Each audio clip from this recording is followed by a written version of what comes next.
یام شەقامی جیهان بەگشتی هێزی ئازادی خوازەکان بەگشتی لە جیهاندا ڕوئیایکی بۆیان دروست بووە کە کێشەی کورد زیینبوونەوەیەک بەخۆیەوە بینەوە هەلێکی زێڕینی بۆ هەڵکەوتووە لە هەمان کاتیشە هەمومان ئاگادارین لەوە کە هێرشێکی تند بە پێشەنگایەتی دەوڵەتی تورکیا تایبەتی ئەو وڵاتە داگیرکەرانەی لە کوردستانان دەسەڵاتی سەردەست ئەیانەوێت ئەم هەلە زێڕینەی یەکێتی گەلان ئەو ژیانەی کە یەکێتی هەموو گەلان پێکەوەیانێت لە چوارچێوەی ناسنامەیەکی دیموکراتی سیاسەتێکی دیموکراتیانە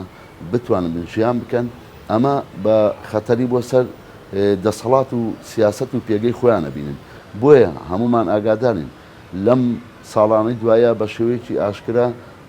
ئەم هێرشانە چڕ کراوەتەوە بەڵام بەداخەوە ئێمە لە مێژووی 100 ساڵی گەلی کووردا ببینین ئەوەی کە نەیتوانیوە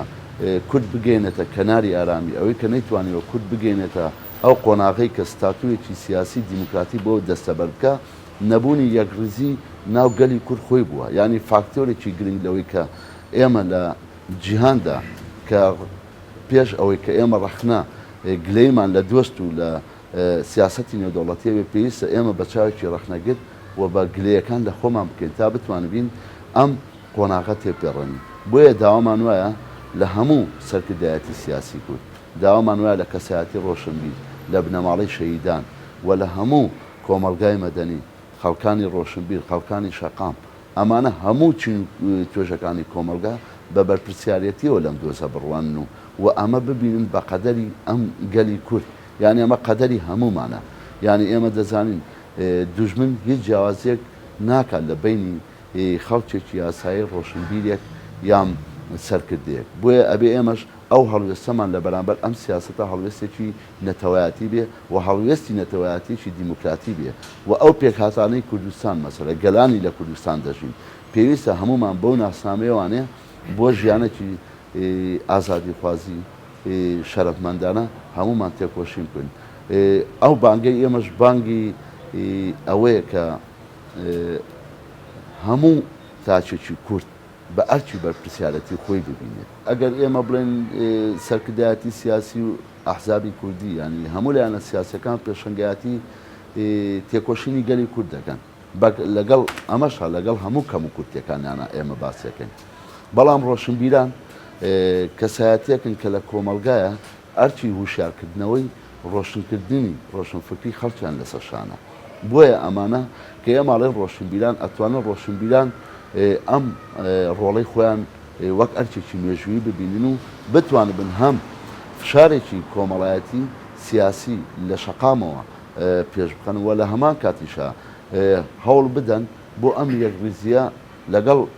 سەرکردایەتی کورد لەگەڵ هەموو لایەنە سیاسەکانی کوردستانە تەوەقوعێکی گشتی ینی بتوانن ڕۆڵی یەکگرتنەوەی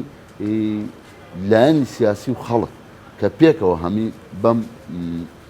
هەنگاوە مێژوویە هەستە بێگومان ئەم لە دوانەی بەڕێز مراد قەرێڵان لە جێ خۆیاتی و بەڕاستیش ئەمە ئەرچێکی داوە بە کەسایەتی ڕۆشنبیرەکان بێگومان پێشەوەش ئەگەر ئاگادارین بەڕێز کاکۆسەتیش و بزوتنەوەی گۆڕانیش هەمان پێشنیاریان کردبوو کە ئەو باسەوە دەکات بەڕێز دیارە ینی ئێمە هەمومان ئاگادارین کۆنگری نەتەوەی کۆنفرانسی نەتەوەی لە 2013 گەشتە قۆناغێکی سەرکەوتوو بەڵام لە شوێنێکا وەستا لەم وەستاندنەیە پێویستە ئەوانەی کەماوە ینی هەنێکی لێبوردەیی لە بینی لایەنە سیاسەکان هەبێ هەنێکی بیرکردنەوەیکی بەرفراوان و بەرژەوەندی گشتی بە بنەما بگیرێت تاکو ئەوەی کەماوە بگاتە کەناری خۆی بگاتە بەرقەراریەکی سیاسی نەتەوەی گشتی لە ئاسی ناوخۆی و لە ئاستی جیهانیشدا بێگومان ئەم لێدوانەی بەڕێز مراد قەرێڵان ببێتە بانگێک بۆ هەمومان و وەک ئەرچێکی مێژووی پێی هەستی